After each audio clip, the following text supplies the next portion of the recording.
Tonight, the footsteps stopped outside room 114. My booth was room 100. 14 doors is as close as it has ever gotten, and it has held there for weeks. Tonight, for the first time in 15 years, I don't think it's going to stop there. Somewhere in that building there's a logbook with 9 years of one man's handwriting in it, steady right up until the page where his supervisor closed his file like he'd simply walked off the job. He didn't walk anywhere. I'll get to how I know that. I've worked night security at 3 empty buildings in this job. The other 2 were always just quiet. St. Agnes Memorial was just supposed to be the easiest of the 3. St. Agnes closed in 2011. Asbestos, a merger, the usual reasons a county lets a hospital die. What most people don't know is that it was never actually empty. The county kept a guard on the property the whole 9 years after, just for the asbestos liability. And when an insurance company finally bought the shell to store digitized records nobody wanted, they inherited the same booth, the same job, the same logbook. 4 floors, 1 working elevator, 1 guard whose entire job is making sure nobody wanders in. I took that job 2 years ago for the pay and the quiet. 12-hour shifts, alone, with a radio to a dispatcher 40 minutes away if anything went wrong. Nothing happened for 6 months. Buildings that size have their own noises, pipes knocking, vents ticking as they cool. The settling groan old concrete makes at 3 a.m. I stopped hearing any of it after the first few weeks. Then, in my 7th month, I heard something that wasn't any of that. Footsteps, on the 4th floor. Not creaking, not settling. Footsteps, heel and toe, a walking pace, moving down a hallway with the rhythm no pipe ever had. I logged it, called it in. Dispatcher said probably a settling joist.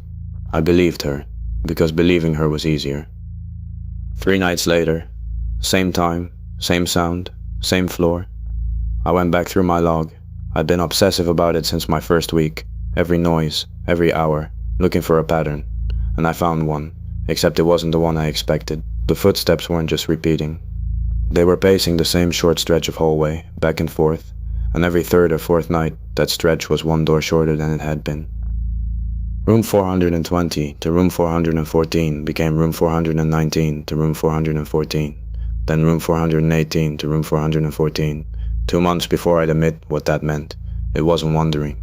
It was patrolling a shrinking box, and the box only moved one direction, down, through the floors, toward a door somewhere below that already had a number on it. I told my supervisor, I told the dispatcher. Both gave me the same 3 words in a different order. Old building, drafts, rats in the walls, and not one of them offered it from any closer than a desk 40 minutes away.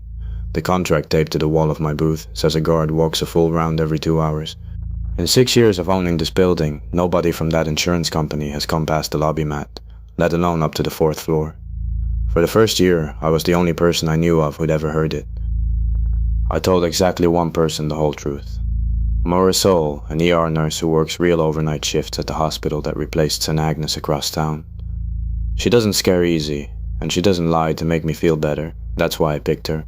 I brought her in on a night off to walk the 4th floor with me, once. She heard it too. She won't discuss the details, she just went quiet, asked to leave 20 minutes early, and has never agreed to come back, which I don't hold against her. But before she left that night, she caught something I'd missed in my own noise log, the one I'd kept since my first week.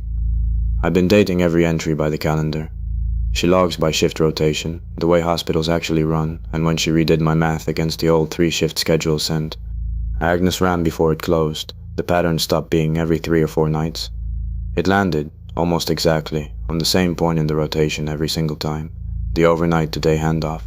The 1 20-minute window when, for 11 years before the building closed, exactly 1 nurse walked that 4th floor hallway alone to do vitals before the day shift came on.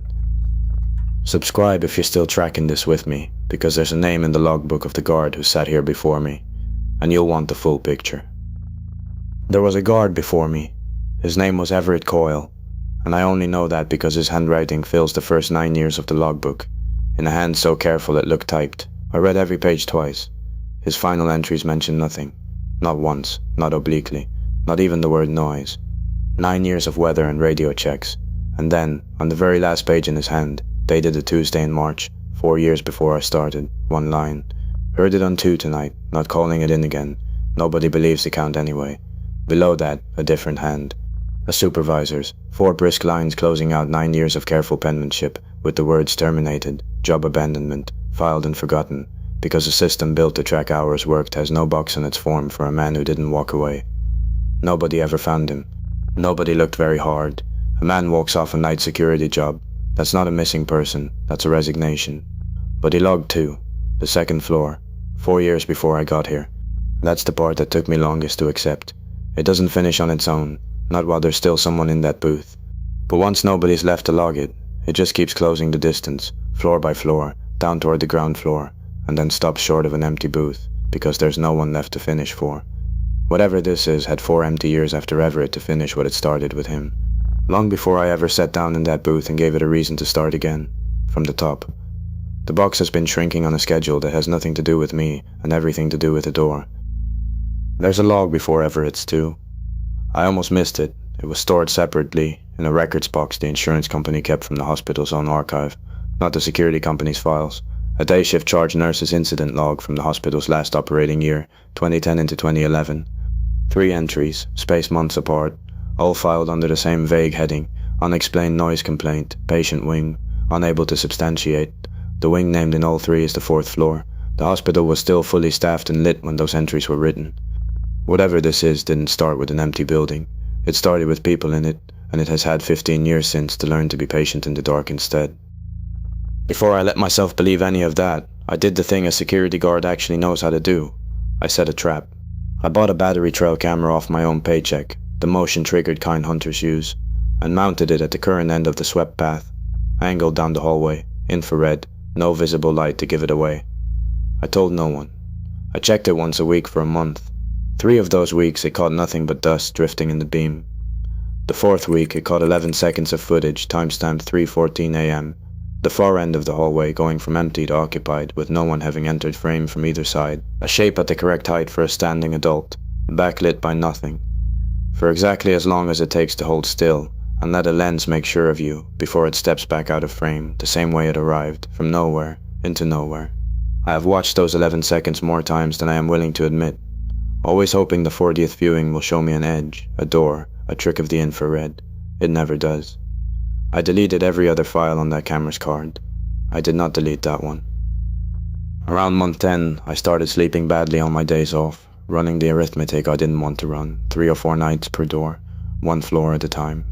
At that rate I had roughly 2 years before whatever was pacing the 4th floor finished with it and had to start somewhere lower.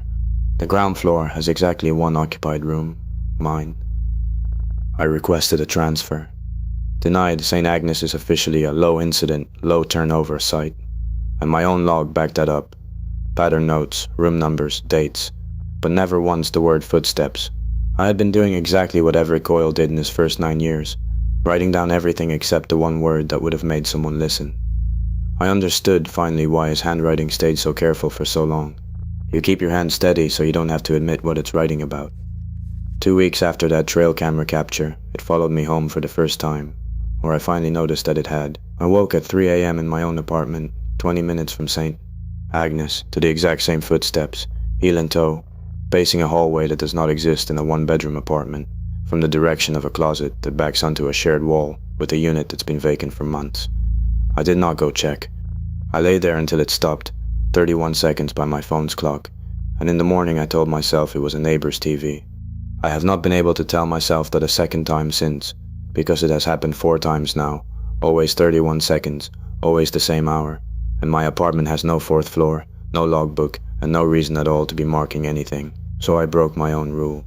I started a second log, every occurrence, every door, exact dates, and once it was on paper, I couldn't look away from what it was telling me.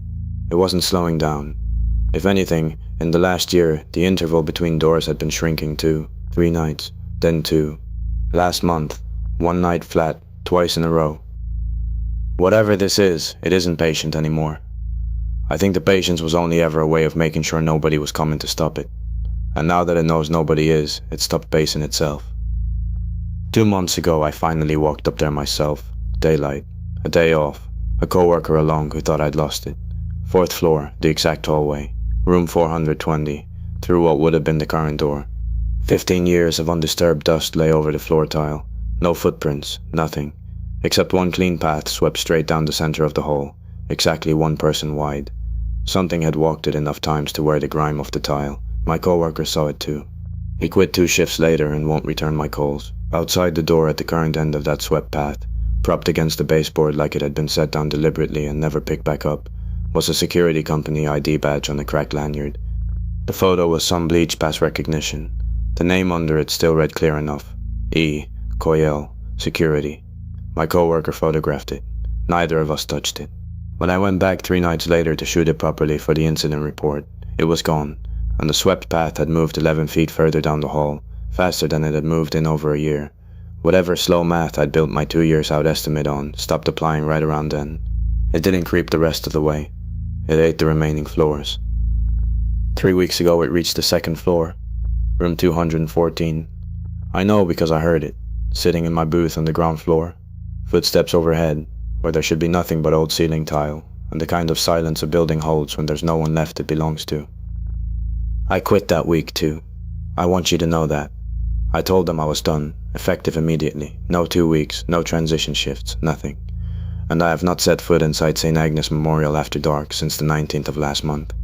The footsteps in my own apartment stopped that same week, the same night I handed in my radio, and they have not come back. It took me a while to understand what that meant. It was never about me. It was only ever about whoever happens to be sitting in room 100. They didn't put anyone new in that booth right away. For about a week it sat empty every night. No one in room 100. No hand changing over the shift. Nothing to make the count start again from the top of the building. So it never did. It just kept coming down in the dark, 1 door at a time, finishing the count that had already started on me, until it reached room 114, 14 doors out, and stopped there cold. 2 weeks ago they finally filled the booth. A kid, 22, dispatch's cousin, filling in until they hire properly. Every account I've pieced together since says it should have gone quiet and started fresh from the top, the way it did for me. It didn't. The one time anyone's actually checked since he started, the swept path in the dust had held exactly at room 114, not advancing, not retreating, like it's done counting toward an empty room. Like it's simply waiting now that there's finally someone worth finishing the count for, pacing that same 14-door stretch some nights just to be heard, the way you pace outside a door you already know you're going to open. Except 3 nights ago, my old dispatcher called me. Not about the job. She still has my number from the file. The kid had called in sick, so the booth sat empty, same as it did that week after I left, and monitoring an unmanned building at 2 a.m. from 40 minutes away, alone, over an open radio channel. She heard something that made her want a second opinion. She wasn't laughing when she asked it. Is it normal for a radio in an empty lobby booth to pick up footsteps at all, from any floor? I asked her if she was sure nobody had gone in. She said the log showed the booth empty all night, no reset, nothing to trigger one, which is exactly why it scared her enough to call. I asked her to drive over and check the 4th floor herself. She didn't want to go alone. I told her to just look at the dust from the stairwell doorway, nothing more. She called me back 40 minutes later, and she wasn't laughing, and what she told me is the part 1 haven't been able to say out loud until now. I don't think I can carry it alone anymore. She said the swept path on the 4th floor looked exactly as it had for weeks. She'd seen the incident report photos. She knew what she was checking against. What was different was that she kept following it, past the stairwell door, and down. Down 1 flight, down another, down 1 more. Every landing exactly as still as the last. She found the clean path stopped cold, in front of a door on the ground floor, my floor. Room 114. That's 14 doors from my old booth. 14 doors from a booth I walked out of 3 weeks ago, in a building I will never enter again after dark, with a new guard tonight who has no logbook, no pattern, and no idea that the count that mattered was never the floor. It was the distance to whoever happened to be sitting in room 100. I drove there anyway. It's the part of the night I understand least. I told my dispatcher friend I was coming, parked outside the lobby doors I haven't walked through in 3 weeks, and sat in my car in the dark, engine off, watching the lobby booth light through the glass like it was still my shift. There was a new guard at the desk, 22, headphones in, completely unaware. I did not go inside. I told myself it was because I no longer have a badge that opens those doors. The truer reason is that some part of me has finally learned whatever it Coyle learned 4 years before I ever started this job. I texted Marisol on my way over, mostly because I wanted someone else to know where I was. She hasn't answered, and I don't blame her. Some part of me is glad she's kept her distance from this building since that one night. I called the insurance company an hour ago and told them to pull that new guard off the overnight shift tonight. They put me on hold. I am still on hold, sitting in this car, Watching a lobby light I no longer have any right to watch. Waiting to find out whether anyone up that chain of command believes a man who no longer works there enough to make one phone call before 6 in the morning. Through the glass, the kid at the desk just looked up from his phone toward the elevator and went still, like something down the hall had finally said his name. Want.